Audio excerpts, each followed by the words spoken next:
Excellencies, heads of delegations, ladies and gentlemen, at the outset, I would like to congratulate Ambassador Philemon Yang on assuming the presidency of the 79th UN General Assembly and assure him of Rwanda's full support.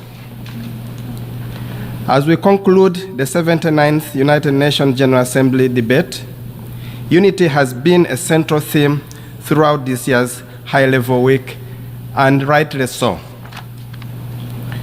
Rwanda is of the view that in today's increasingly fractured world, unity is central to addressing pressing issues, most of which transcend borders and national interests. Contemporary challenges require ambitious and coordinated action that paves the way for equal access to opportunity, ensures sustainable development, and contributes to global peace and security. As we approach the second half of this decade, solidarity is key to achieving targets under Agenda 2030 and the Sustainable Development Goals. Rwanda strongly endorses the UN Secretary General's stimulus package as a timely and necessary intervention to address the pressing challenges facing the global economy and the most vulnerable populations. The package represents a crucial step towards creating a more equitable and resilient global financial system, particularly as developing nations continue to grapple with the impacts of climate change and widening inequality. For too long, African countries and other marginalized regions have borne the brunt of global economic shocks without sufficient support from the international community. This stimulus package not only acknowledges these disparities, but also seeks to collect them through targeted financial aid, debt relief, and sustainable development initiatives. By addressing structural inequalities and ensuring that resources reach those who need them most, the Secretary General's proposal is a call to action for global solidarity. It will empower nations to rebuild more sustainably with renewed focus on green energy, digital transformation, and poverty eradication. Rwanda believes that now is the time for bold multilateral action, and this package is an essential step towards securing a more just, inclusive, and sustainable future for all.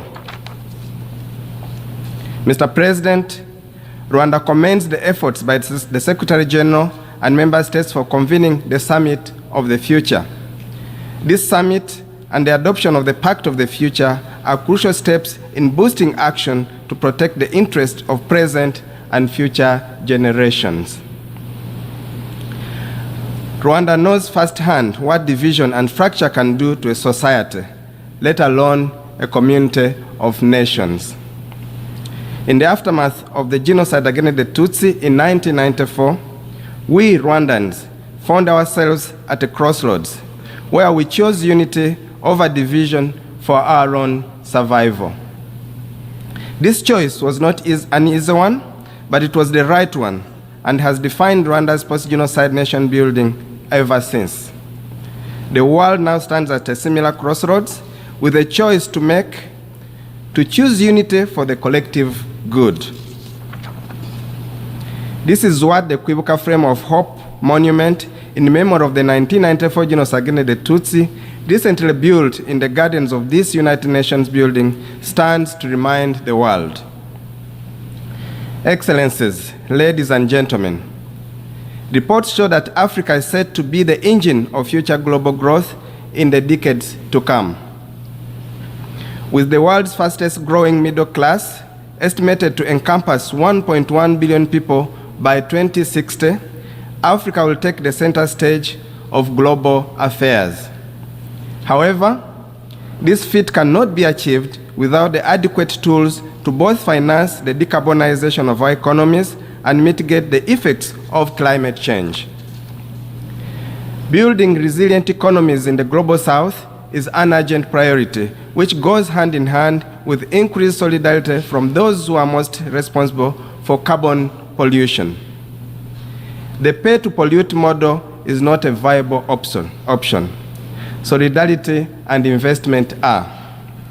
Consequently, advanced economies should reduce their emissions faster and invest more in African autonomous transition.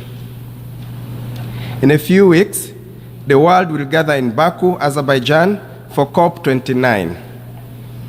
The international community should seize this opportunity to pledge more green investments in Africa. Additionally, Rwanda encourages nations to join hands and conclude an ambitious global plastics treaty based on a comprehensive approach that addresses the full life cycle of plastics at the upcoming INSC5 in Busan. We have a historic opportunity to demonstrate our collective resolve to end plastic pollution for the benefit of current and future generations. Rwanda stands ready to play a positive role in that direction. Excellencies, esteemed delegates, the year 2024 marks 2 decades since Rwanda's first deployment of troops under the United Nations peacekeeping banner. Today, Rwanda is among the top contributors with deployment in missions across Africa. And yet, insecurity in our region has reached unprecedented levels.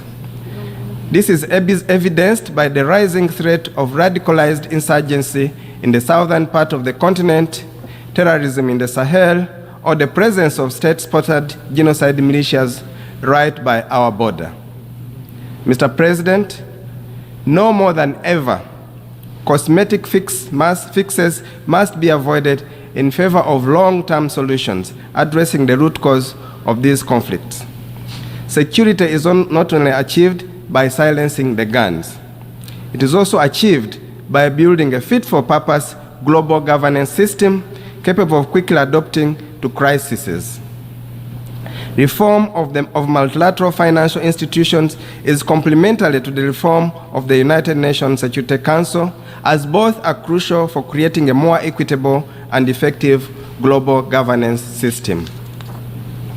The financial institutions which shape global economic policies and the UN Security Council, which ensures peace and security, must evolve to better address the diverse needs of today's world.